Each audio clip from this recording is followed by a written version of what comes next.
Hey, happy Sunday, everybody. What a wild week we've had. Let me see who's in the house right now. Steve, Houston 23, Detroit 13 in the fourth quarter. Now, Houston 23-20 in the fourth quarter. Some close games. I forgot it's NFL season. I'm not a big NFL guy. I'm more of a baseball guy, kind of basketball, not so much anymore, but more baseball. How you doing, Steve? Hopefully all's well. I got your videos. Thanks for sending them to me of your daughter. We're going to look at her today. I'm not sure if she's on right now or if you could just answer questions on her behalf. And we also have some junior students from Coach Eric. So I don't know if Eric is in the house. He might not be in the house. If he is, let me know, Eric. That way you can help me with these students for some questions and answers. Hope everybody had a great week. I had a busy week getting ready for our season to start in the desert, getting one of our other facilities open. So I've been bouncing all over the place. So you have to forgive the videos this past week. Oh, Sierra's asleep. Okay, no problem. So what we can do is this will be uploaded there, Steven. So if she's interested in looking at this, you can definitely show her when she wakes up. Other than that, you can help answer any questions when you get to her. So first on the screen, we have Marcus. I believe this is Marcus, or hopefully it is you, Marcus. Marcus, if you're on, please let me know because we might have some questions for you.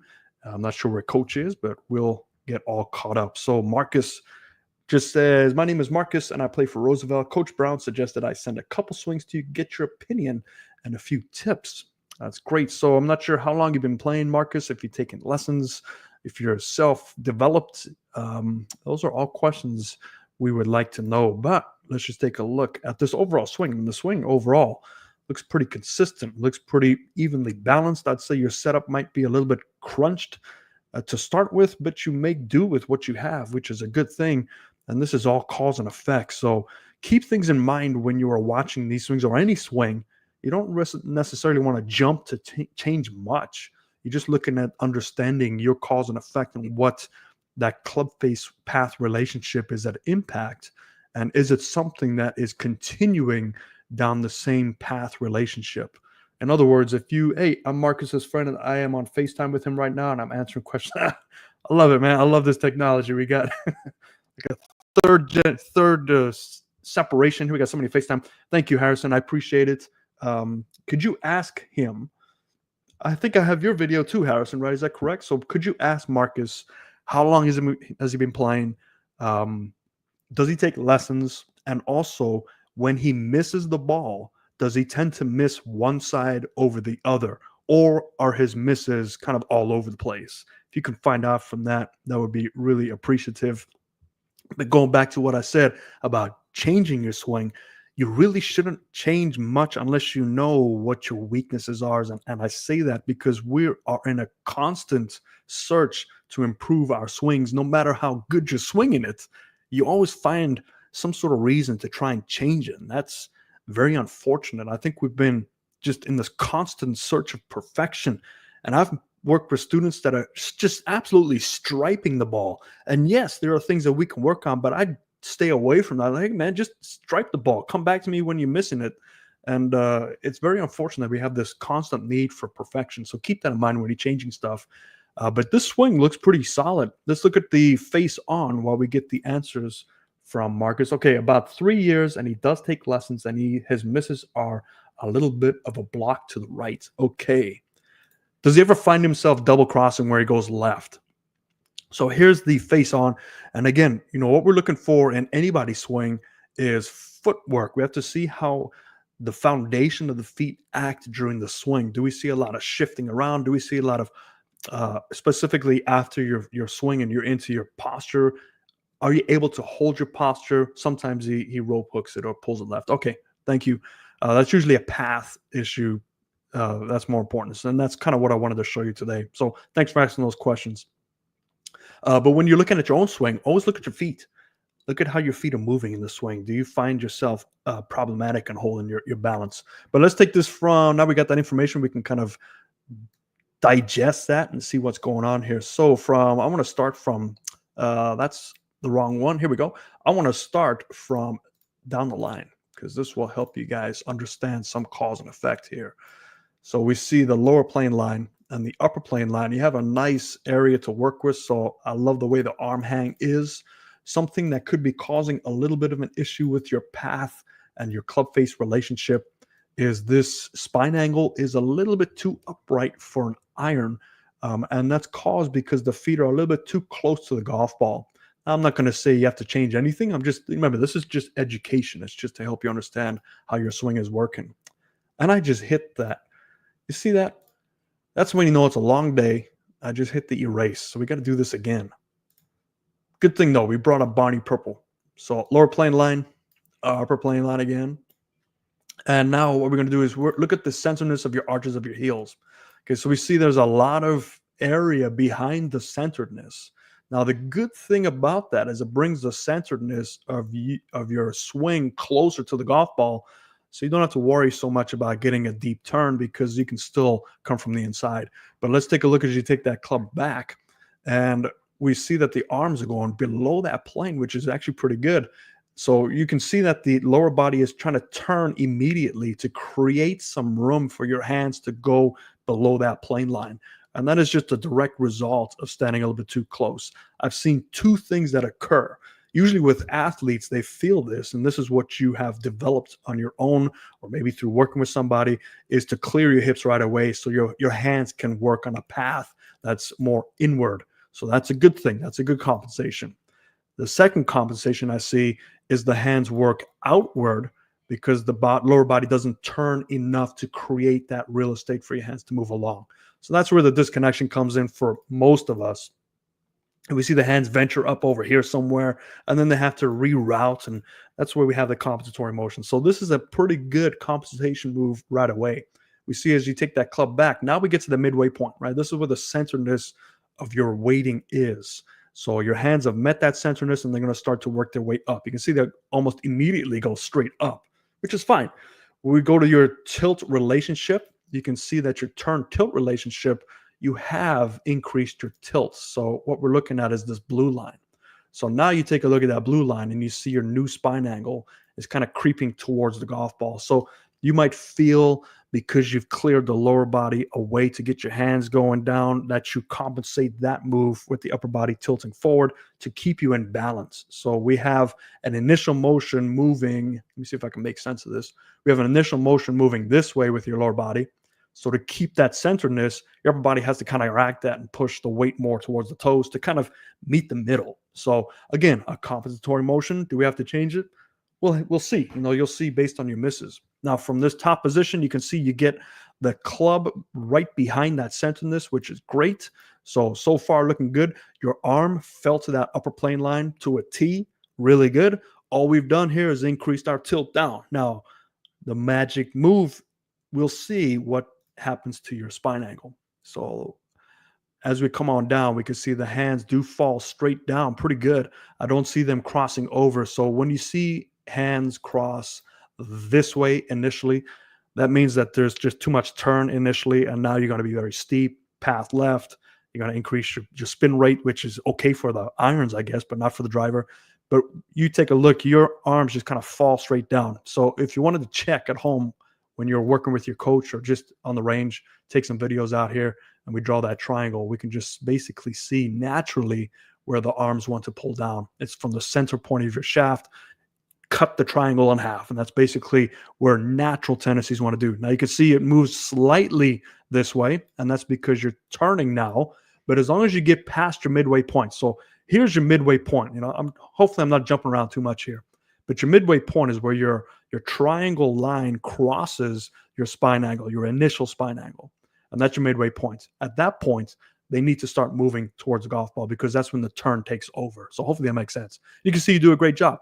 Now we see the club is going to fall right in that plane. It's matching that lower plane pretty well. And as we come on through, you can see now it dips below that lower plane ever so slightly, but it's returning back to where it was on the takeaway. So it's not that big of an issue here.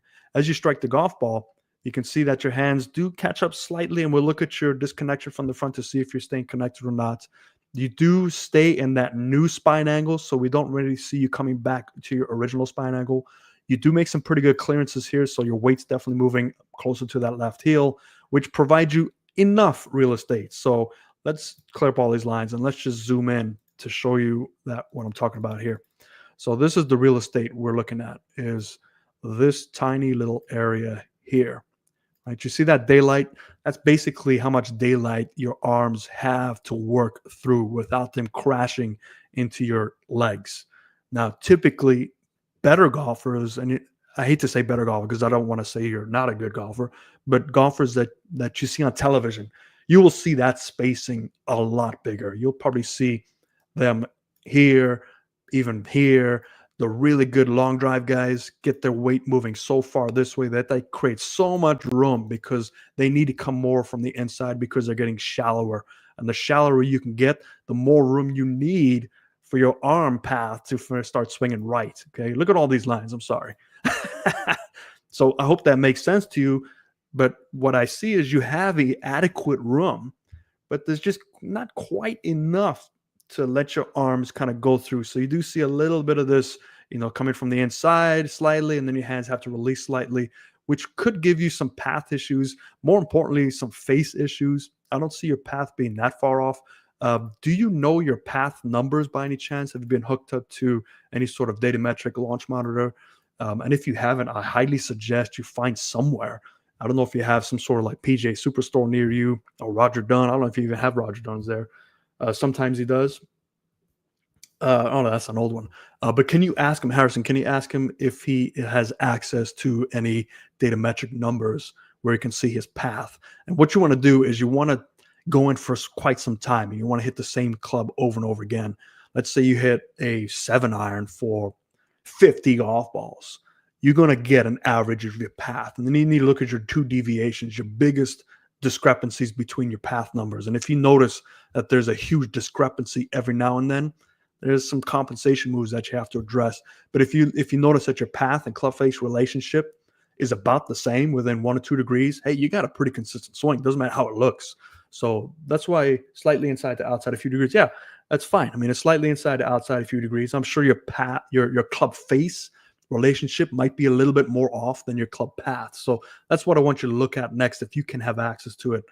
If you know your path is pretty consistent, look at your face relationship. So if you see some deviation in the faces within 50 swings, okay, there must be some reason why my face is deviating, and that's probably a hand compensation in the move. And we can see a slight compensation at impact where you kind of run out of room and you have to get your hands to kind of get that club from below the playing line to above your playing line.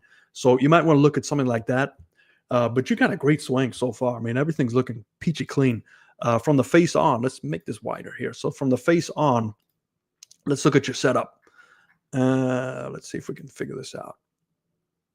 Okay. And whoever recorded this did a really good job. So there's the slight forward press. And remember, slight forward press with the iron, that's okay because we want to swing down on them. Now your shoulder tilting. You can see there's a little bit, maybe a little bit too much tilting because the center of your tilt is out here. So your hands are kind of pushed back towards your tilting. So maybe, you might want to look at some tilting changes at address, but you know what? Forget that. Don't do anything until you get those numbers. I want you to do this for me if you can. Go find a place with numbers and hit 50 golf balls with a 7-iron. Send me an email. You already have my email. Give me your number average and give me your dispersions, meaning the biggest one club face open, biggest one club face closed. And we'll figure this out because if things look good, there's no reason to change anything. But this is cool for you to understand cause and effect. Okay, so we know you're standing slightly closer, which means your hands are going to be. He wants to know if he stands a bit further backward to make his hands move consistent, and he won't have to compensate for it. It's a very touchy thing when you start messing. Put it this way, you've got a pretty good, reliable motion. I hate to start giving you advice to stand back further because your swing is so dependent on you standing closer. It's just the way it is. If we back you out, even if it's 3 or 4 inches, your swing's going to be off because it's going to change your center point. It's going to change the distance from your body to your golf ball. It's going to change the distance between your hand and the golf ball. So from what I see, we really need numbers. It's not so obvious where I say, oh yeah, I mean, you definitely got to change this. It's a very good swing for what it is and what you're able to do. Don't change anything unless you give me some numbers. And then obviously you want to consult your coach or your pro I'm a million miles away from you. I can't get there and help you. So it would have to be something that the three of us would have to kind of figure out and work out together. But just keep this in mind. I mean, you have a really good motion. Okay. So as you take this club back, you can see beautiful one piece takeaway. You can see that the arms are right in front of the middle of the chest. So really good job. We do know that they move slightly more inside because you're clearing the hips. Now we notice that this here, we can see the hip tilt. There might be some issues with the hip tilting. So hip tilt is measured. The easiest way to see hip tilt is by connecting the knees, because the knees are connected to the hips. So we know the hip tilt is moving this way, which will then give your upper body kind of a tendency to follow that hip tilt. So you might be kind of tipping that way, but you do a really good job of untipping and falling back behind it. But some of this is also stemmed from your setup. So if we go back to that 4 press and we look at the relationship of your tilting, I don't know why I erased those. I'm just making too much work for myself, And we put the center right in front. So you can see your hands are slightly behind. Even if we connect your center of your chest to your hands, the tilting relationship with the hands, it's still a little bit too much on this right side. So you are going to be, favoring that right side at some point, and you have to transfer it over to the left side, which could mean that last little bit of effort to get those hands in front of the chest by releasing the hands, which gives you the pulls. So that could be a cause for that. But we know that most amateurs that don't play a lot meet the middle. So they get their center of their chest to get to that red line to compensate for that 4 press, even with an iron. But with you, because of this other stuff that's going on, because of this tilting, this way, because of your hip tilt, you've learned to fall back. But it's actually a benefit, because from this point on, you would say, okay, I'm one of the amateurs that get to that center point with the red. But take a look from here to here. You say you fall back.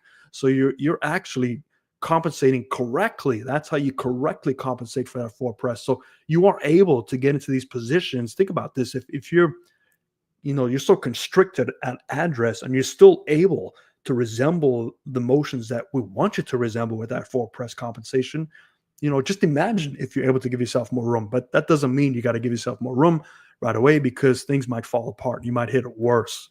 So that's one of the things I want to caution you on.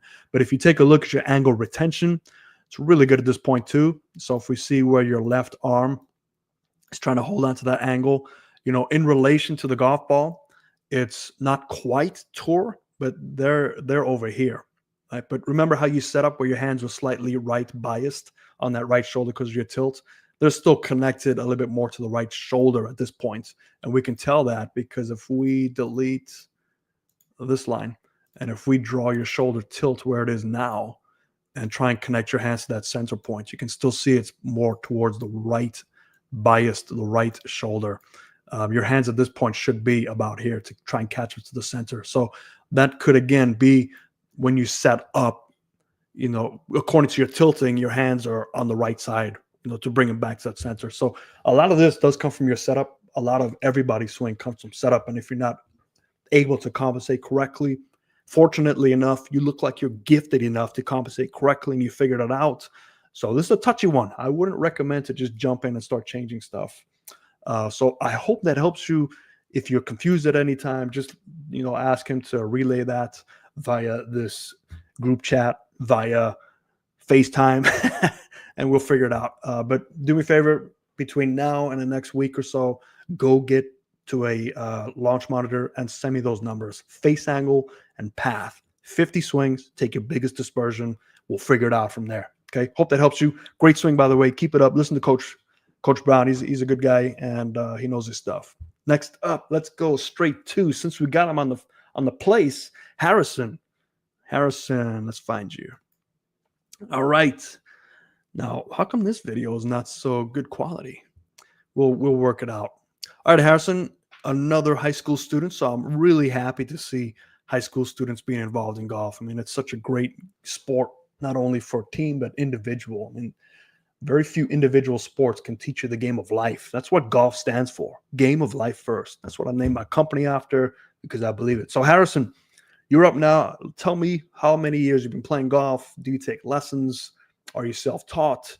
How much do you practice? And are you enjoying your golf career so far? And while you answer those questions, we'll take a look at your swing. Footwork looks pretty good. Okay, very strong grip. And you're learning to hold on to that club. Let's see from the down the line. Okay, yeah. So very strong grip, and you can't quite release it. So you get your body involved to help square that club face, but you do a really good job. Same sort of thing. You disconnect from the center to your right side, and then you carry that disconnection over to impact and square it up with your body. So again, good compensations. They're very, very unique. Two different swings, but very productive, both of these. Okay, so let's look at this one down the line first, because I think this one might make more sense to carry it over to the other one. 3 months and no lessons. Wow. That's pretty impressive, Harry. Do you play any other sports? 3 months. That's pretty good. All right, let's get Barney Purple. Got to get Barney Purple up here. I don't know. You guys might not be old enough for Barney Purple. You're probably wondering who is Barney Purple. All right. Pretty good centering. Good job. Put that little back brace line there too. Baseball and track. Okay, I see the baseball. Okay, yeah. Immediate left shoulder raise. But the funny thing is you get your left shoulder to raise, but that doesn't increase your turn. Usually when you raise your left shoulder, you're coming out of your posture, you're standing up, and that helps you to turn more. But you have a really tight hip motion, which restricts your upper body, but you're right on that lower plane. So let me try and explain this too. So when you start to stand up, right, that's a horrible line. That's your new spine angle, right? So that's where your original spine angle was, Barney Purple. There's your new spine angle line. So you stood up, which will also basically level out your shoulders, and your arms are just going to level out where your shoulders are. So you can see your arms have also leveled out to your standing up. Still a good turn, but you are stuck on that lower plane now. We can see the club face is relatively square, maybe a slight bit close to your left arm. But let's take a look. So we've lost ground, right? We've come into the golf ball and we stood up. But how do we compensate for this? This is the key thing. So we go back down. So there's that downward move. But look how much closer you are to the golf ball. So you found your way back into your original spine angle. You're still on that lower plane line, which is pretty impressive to dip down, but still keep your arms low. So that's pretty decent. But you're running out of room here. But look at this rotation. So unbelievable amount of rotation. This is baseball right here. This is all baseball. Look at that. That's complete baseball. So for those of you who say baseball and golf are two different motions, throw that in the trash. They're the exact same motion. You're just tilting at different positions. You take a look at this, the whole body is open at impact. So you have found a way to not involve your hands, because look at your grip is still the same at impact as it was at the start of the swing. But you've made that club close in relation to the grip with your body turn. So you are wide open. Look at that. There's impact, right? So your whole chest is open to the target. Your hips are open to the target. This is very hard to do. Not many people can get their whole body open at impact. The best in the world, majority of the best in the world are still somewhat closed at impact. So when they strike the golf ball, their right shoulder is still somewhat closed to the target, which allows their hands to swing more from the inside from that flat point and get the club below. And you're flat, right? You're on that lower plane line right away. You never really leave that lower plane line. So you stay relatively flat or shallow. That's a new term they're using now. But you stay there while you're turning, which is really impressive. So you must be very gifted in terms of your body manipulation. And you do return back to that back brace line. So you're able to get back correctly. So you do distribute the weight correctly. You just hold on to that release. And right about here is where you can see that club really roll over, because at that point, the golf ball is gone. You've held over in the release and you can't continue holding that open. So now the release happens, but it's too late. The golf ball is way over in the sky already. So some really good compensations. This one, again, is going to be very challenging to recommend anything, just because you do such a good job compensating. But if this were me, obviously this is not going to be a very quick fix. Anything in golf takes a long time. Now, the good news is you're only invested 3 months worth in this game. So your swing is not so rooted in your neurological system. If I was going to take somebody that's been playing for 40 years, I might look at the guy and say, hey, man, you just don't have enough money and time to change what you need to change. It's just too late. It's too ingrained in you. No matter how much work we do, we're going to see very minimal results. Let's go to short game. Let's look at your stats and figure out how to play with what you got and improve your scoring ability. But the good thing about you, only 3 months in, I can imagine even if you hit 200 balls a week, you're only 3 or 4,000 golf balls into your swing. So that's good. We can start to untrain some of this stuff pretty easily. So you want to get with coach. And have coach reach out to me too, but this, you definitely want to start to change the way you move around. In terms of your setup, the setup looks good to start with, but if you take a look at this first move, I mean, you're definitely raising that left shoulder up, which allows you to turn, but you're not turning your hips to take full advantage of that. And then allowing your arms to get a little bit higher. Now we can do it two ways. We can keep you more in your posture. So if you take a look at, here's the posture, that's where the shoulders should be tilting at the top of your swing. So you can see how they're tilting the other way. Now that's one way, but then if you do that, the left arm will start to come up more naturally, but you still have to get that left arm to raise up a little bit to create some room. So now you can drop it in the slot more naturally and start to turn. You don't need as much turn. So you might want to look at changing the grip as well to allow your hands to start to release that power. But let's take a look at the face on and see how your angle retention is before we start doing anything with that. Yeah, look at that. Wow. So look at that grip. It's so strong, and you haven't done anything with your hands. So you,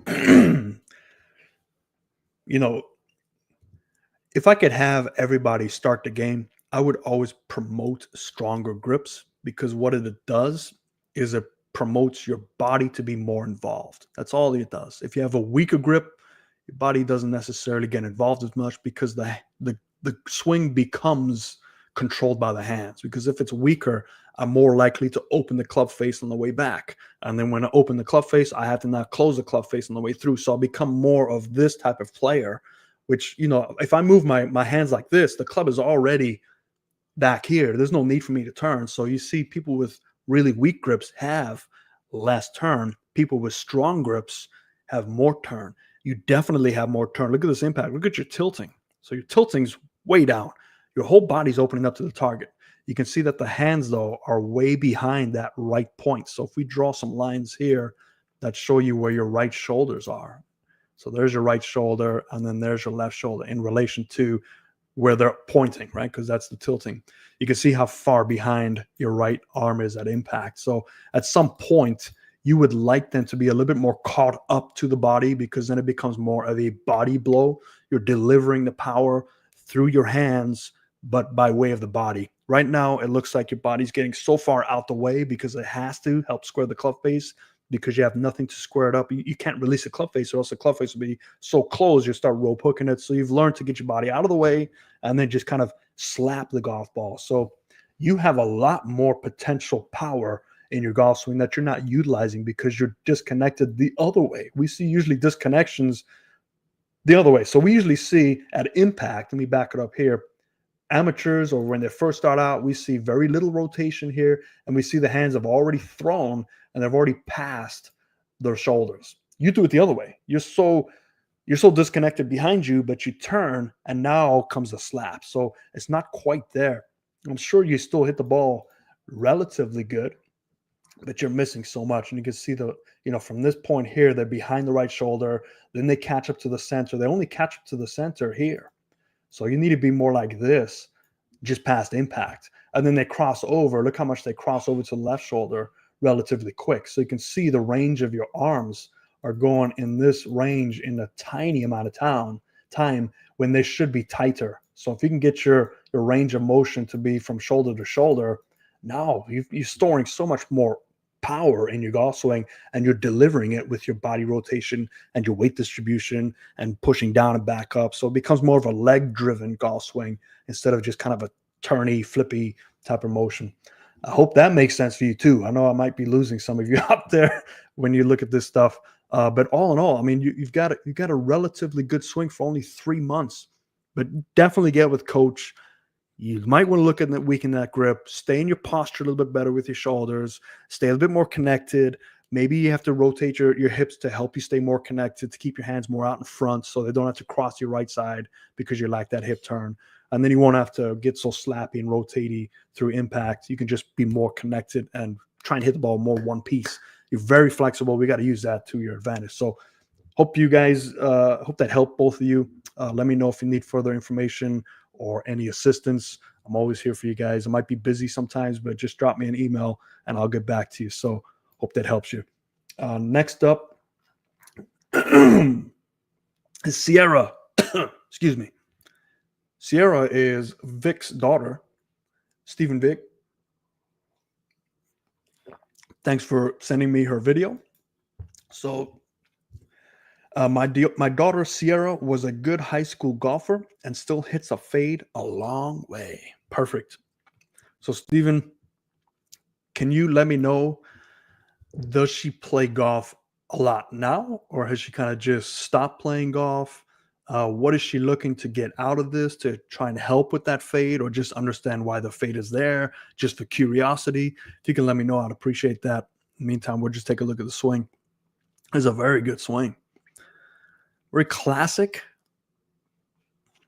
but I see why the path and steepness occur.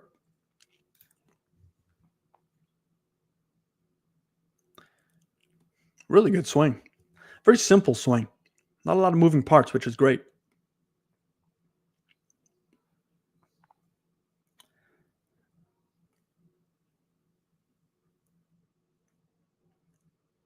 It's really good. The thing I like about this is the club face stays just above the hands at all points of time. It doesn't get too flat or steep at any one point in time. Okay. So while he gets back to me, let's look at the setup here. And we can't use Barney Purple because look at that. You can't see Barney Purple there. So we'll use Barney Purple somewhere else. Let's use Barney Purple on that right brace line. There we go. We can see Barney Purple there. All right, now let's look at the shoulder tilt. Look at this setup. Man, that is almost perfect. Sierra is a very good high school golfer in Arizona, now 36 years old and plays a little golf, has 2 young children, recently played at St. Andrews Golf Course. That's awesome. Now, you talk about St. Andrews in Scotland or St. Andrews in New York? Because St. Andrews in New York is the first golf course in America built for the Cherry Tree Gang, I think it was. All right, so if we take a look at the setup, looks pretty good. If we extend that tilting from the right shoulder, I didn't do this correctly, but let's extend that tilting, and we're going to get our measuring tool and see how close to that right shoulder that golf ball is relative to 90 degrees. Yeah, it's pretty good. So it's right on that right shoulder. That's pretty good. So not a lot of forward press. The more forward press you see, the more that golf ball is going to be connected way out over in this area, and then you have to start to compensate. So this is a really good position. Now the key is to turn and tilt around this, because what you want to keep is this circle. So let's draw the circle in yellow. So there's that circle there, right? So we can see that her hands match her tilting. So in other words, her hands are going to be moving on an upward path after impact, so long as our tilting stays the same or even increases. If you increase that tilt this way, the hand path is going to increase as well. So the obvious thing is you don't want to tilt the other way. You don't want to be this way, because then your hands are going to be swinging down, which is why stack and tilt works really well for some people with the irons, because they're tilting down so much that their hand path goes straight down into the ground, hence the stack and tilt. Scotland. Okay. I went to play St. Andrews one time, and they gave me this little tiny rubber mat that was like 4 inches wide and 2 inches deep. And they said, you got to hit every golf ball from this little mat, because they were playing the US Open. The British Open. So they had all these players pick up the ball and put it on this little mat to hit. I was like, man, I didn't fly all the way out to hit it on a mat. So I hit it on the mat the first hole, and then I lost the mat and then found the mat again on the 18th hole. So that's my story from St. Andrews. Okay, so back to this. We're looking at everything related to the tilting, right? So as long as the tilting remains constant and there's less manipulations, you'll hit the golf ball pretty well. Let's take a look at it. If we take that club back, we can see that the hips do a really good job. Look at the hips. That's perfect. So the hips are actually moving closer to the target. That right hip is moving closer. So that's a beautiful pivot not a lot of weight distribution. So you can see the weight distribution comes from her upper body moving over. Now there's going to be some negatives that can occur with this, depending on her motions down. So let's go to the start, and we put a line where her head was. We go to the top of the swing, good lower body pivot, upper body is going to work to the right side. So we definitely see some weight distribution right side. So this is a very classic swing, right? We take a look at this position here. Awesome position. You can see why she hit the ball a long ways. So we have a really good shoulder tilt turn, well past 90. Hip turn is probably 45 range. So she's got her X factor, positive 45, maybe 50 or 55. But the great thing is that club is nowhere near parallel. So this is the key. Ideally, in a perfect world, you want that club to be somewhat parallel to your shoulder turn. But obviously, that's hard to do because we have momentum that takes our hands a little bit further back, which also pulls the club a little bit further back. So with all things considered, this is a beautiful top position, a lot of torque, a lot of power ready to go. Now, the one negative is this first move that I see on the way down. We can see that upper body now trying to re-time and come back to, you see the head. So the head is slightly ahead of where it started. So we have a little bit of an upper body bias to try and get that weight to the left side. It should be a little bit more lower body bias to remain tilted. So now we moved our center slightly ahead of where we started, which then gives you a steep position, because when you're getting your upper body over, you're also increasing the turn slightly to get it over, and your hand path will be slightly over the top. But because there's very little manipulations, this becomes a pretty consistent motion.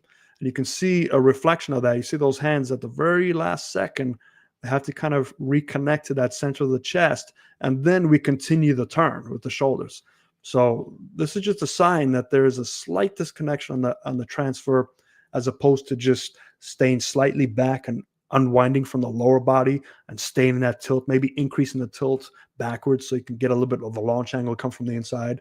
And you can see the upper body, it finishes here. So there's just a lot of upper body motion. So if we go to the beginning, we'll start to see the difference. So that's basically where the center is, right?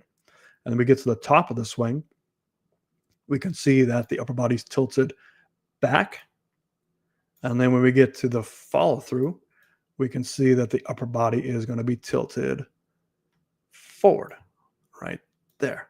So it's about the same, right? But you can see the upper body is definitely doing a lot of this. And that's going to be path issues.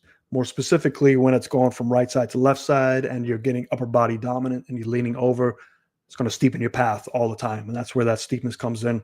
And it's a slight steepness. It's not like it's way over the top. And that gives you that power fade. So there's, as long as it's consistent, man, who cares, right? As long as you do it a majority of the time, it doesn't matter. Now, if we take a look at the plane work, you might see lower plane, upper plane, spine angle. You don't want to use Barney Purple here. So there's spine angle. That's horrible. Let's back it up. Okay, and now let's do Barney Purple because we got some black pants. So pretty close to the center, maybe a tad bit heel based. And we're going to draw one more back brace line just to see if we stay in our posture. Take that club back. Look at that. Beautifully done on the way back. Club goes right through the hands. We can see that club face is slightly open to the spine, so there's not a lot of club roll. The hands are still out in front of the center of the chest. This is like textbook for the traditional golf swing. Get to the top of the swing. We see the hands are slightly higher. We have increased our posture slightly. So we see we're slightly standing up, slightly coming a little bit closer. So it's just a little bit of loss of posture. But again, with the driver, it's okay to lose the posture slightly because we're not swinging down, we're swinging up. So it's okay to come up a little bit to help that turn. The key thing that we saw in the front is she's not standing up and getting way too long. So that's the key thing.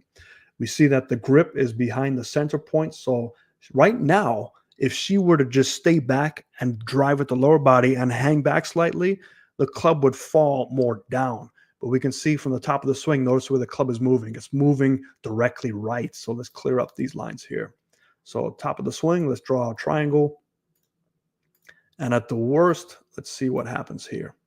There. So right there. So at the very worst, it should go down that middle point line.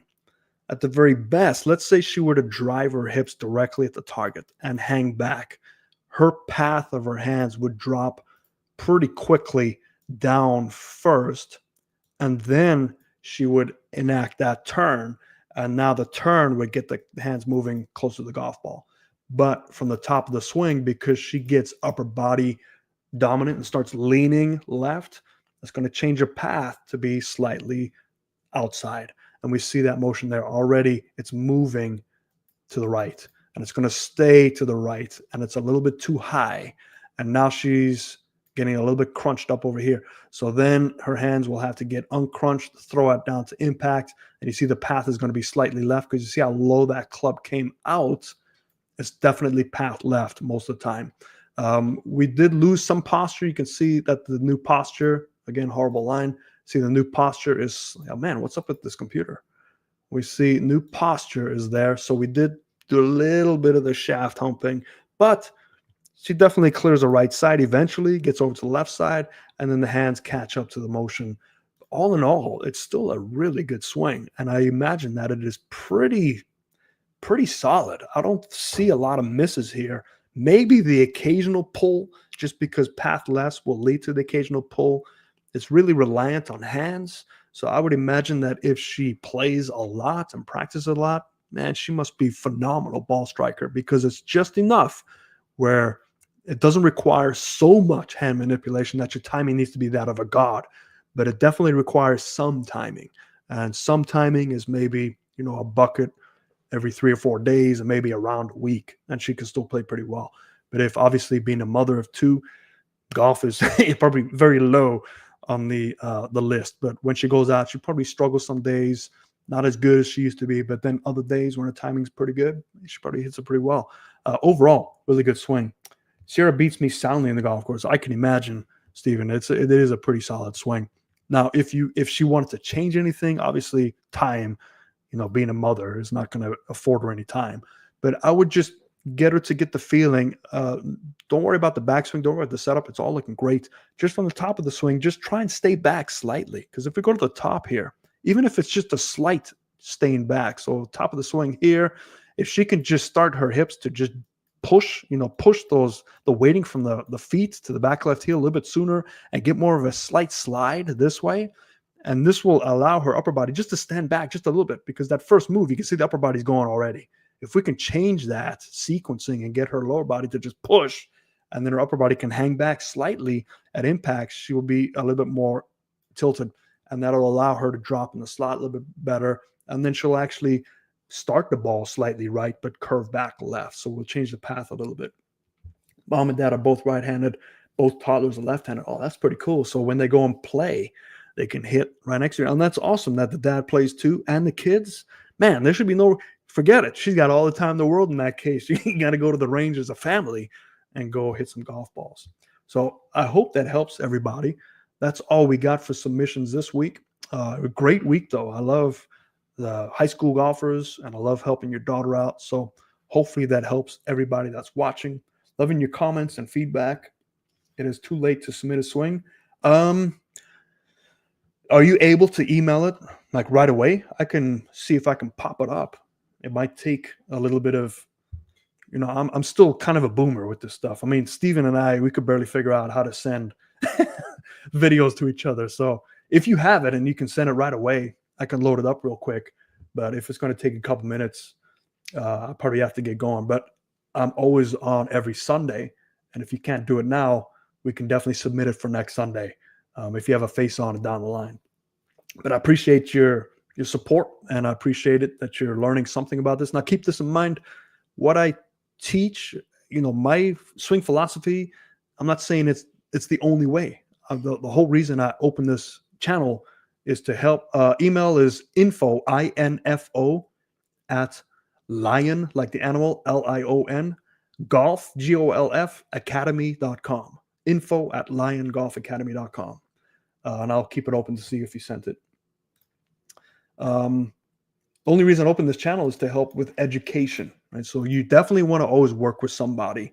Don't just try and use what I say and just take everything for a grain of salt. But this whole thing is just about learning about your swing and your cause and effect and what creates your swing. And it's most of the time it's setup, and your swing will learn how to hit a golf ball based on your setup, whether it's a good setup or bad setup. Some people get away with bad setups that have really good athletic motions and they can hit it, and they're the flukes of nature. And most of them are on a tour. You see those ones that have kind of a lot of forward press, strong grip, weak grip, but they find a way to do it, and they're just the flukes.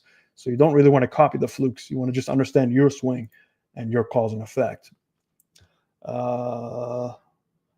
Still waiting for that email. Other than that, anybody got any questions while we wait for this email to come in? Assuming it doesn't go to spam.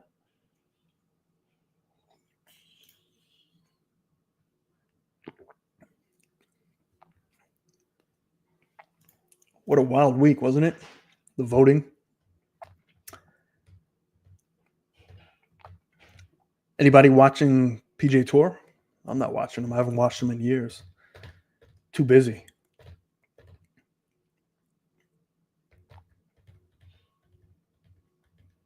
Detroit beat Houston tonight in a close game. Is that who your money was on, Steven? Who are you a fan of? Still no email here. I'm going to give you a few more minutes because I'm also under a time crunch. I've got about 6 or 7 more minutes here.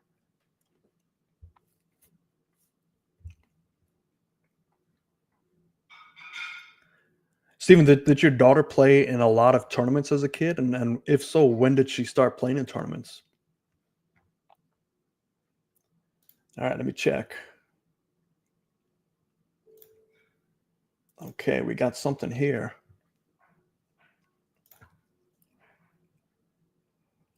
I got to save this. Okay, we got the email. Let's see if this boomer can do it. Let's see, we got to go export, import, desktop.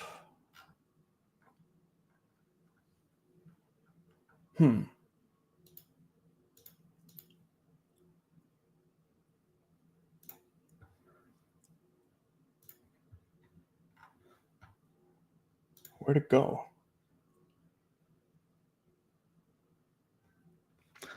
Uh-oh.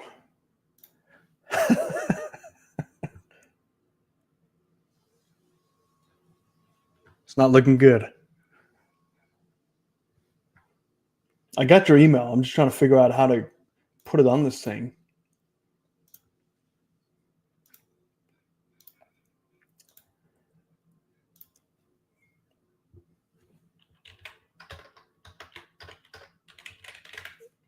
I can. How many Golf Bros does it take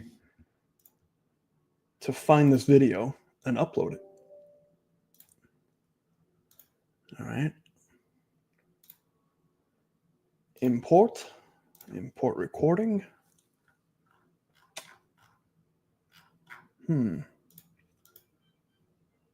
Aha.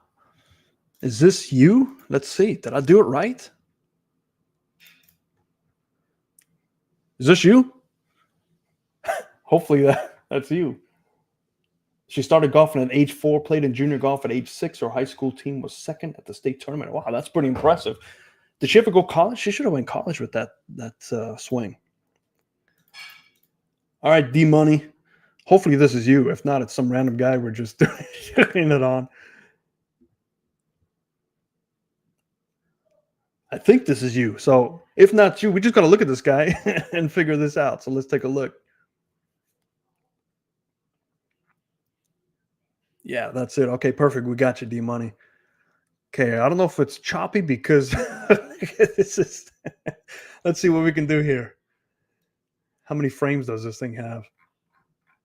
Okay, it's got enough. All right, so we see it's a pretty good motion. Can you let me know what club this is, and also like what are your issues now? Are you having contact issues, direction issues, distance issues? Do you have any limitations with your body?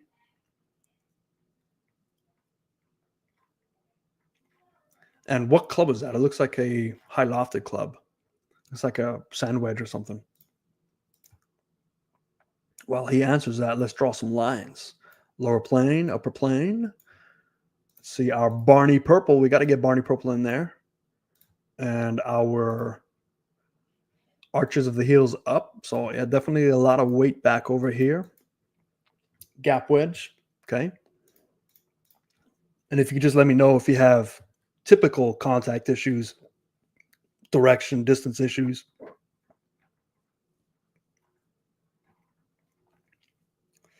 Okay, losing a little bit of shoulder tilt. Compensate that shoulder tilt. Okay. Face on would really help. Let's see, inside half a face, 53 degrees. Okay, so what I see right away is just this disconnection issue.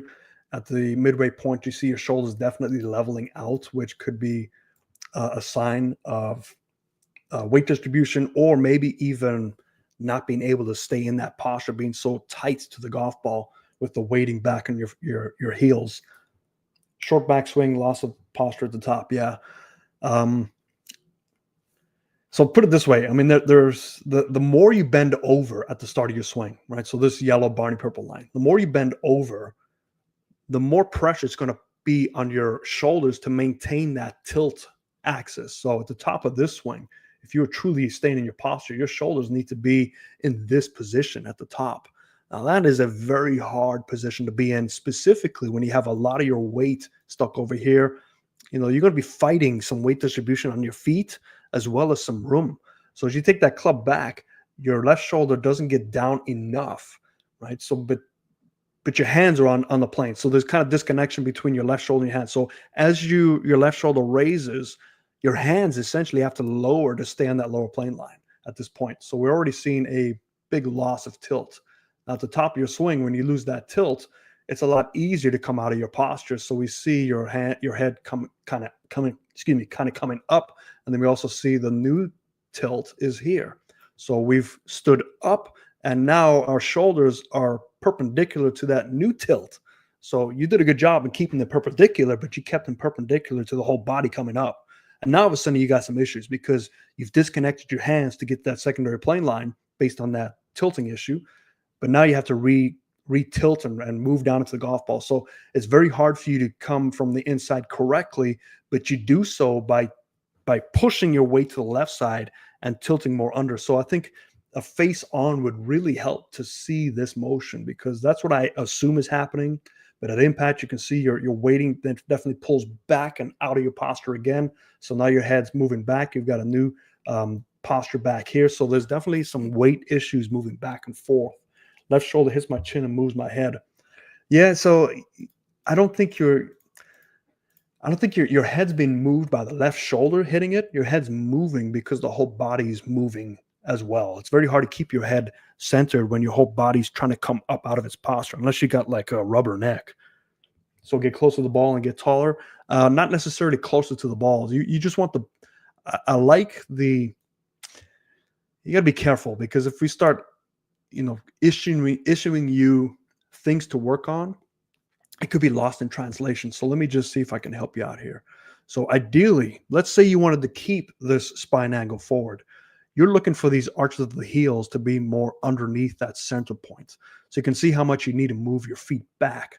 So basically, you're this far too close with your feet, not you, if you wanted to keep this spine tilt forward. Now, by keeping that spine tilt forward, you are going to be giving yourself more room, right, to keep your left shoulder down. Now, if your body can do that, if you're flexible enough to get your left shoulder to go down with this extra room you've given yourself, that's one way to correct it.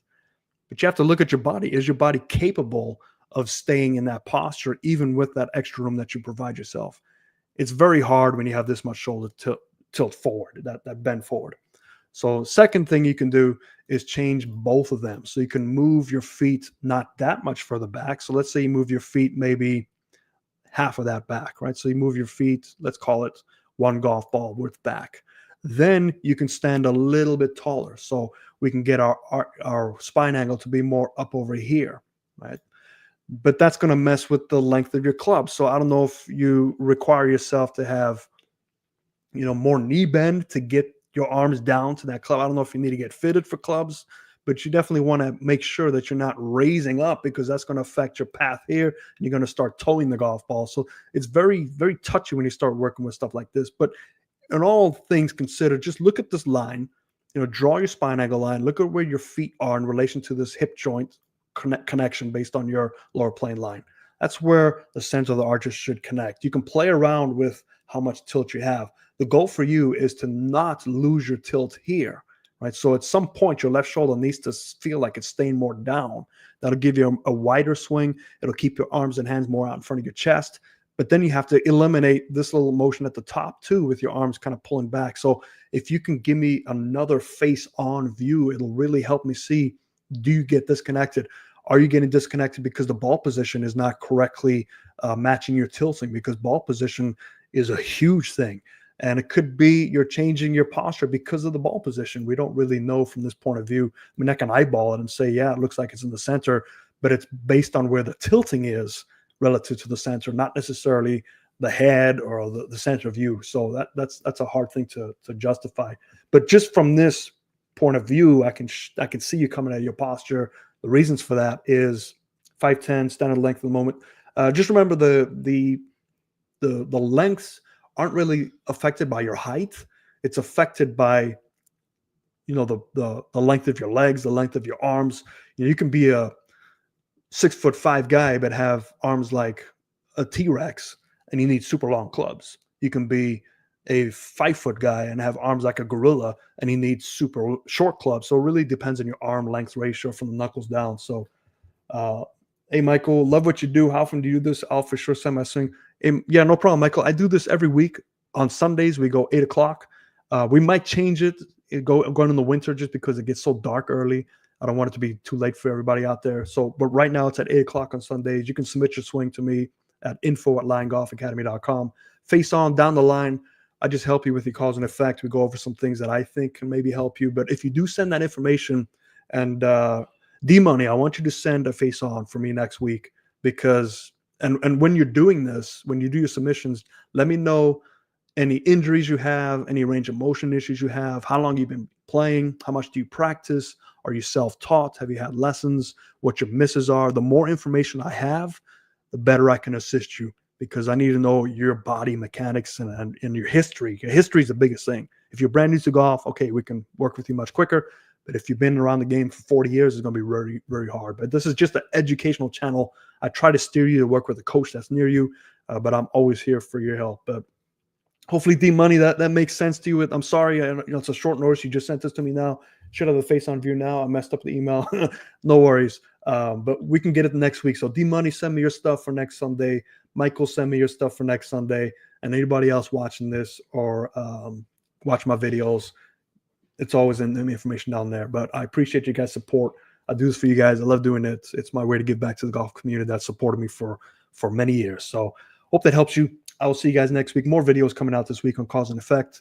And I know how to request out there to talk about shaping shots. So I'll try and figure out something for that. But other than that, appreciate you guys. Thank you, Stephen. I appreciate you always supporting us here. We missed Eric. I don't know where Coach Eric is, but hopefully he's having some hot toddies, right? Some tea and what is it? Tea and rum. All right, guys, I'll see you next week for sure, but be on the lookout for more videos. Thanks, everybody.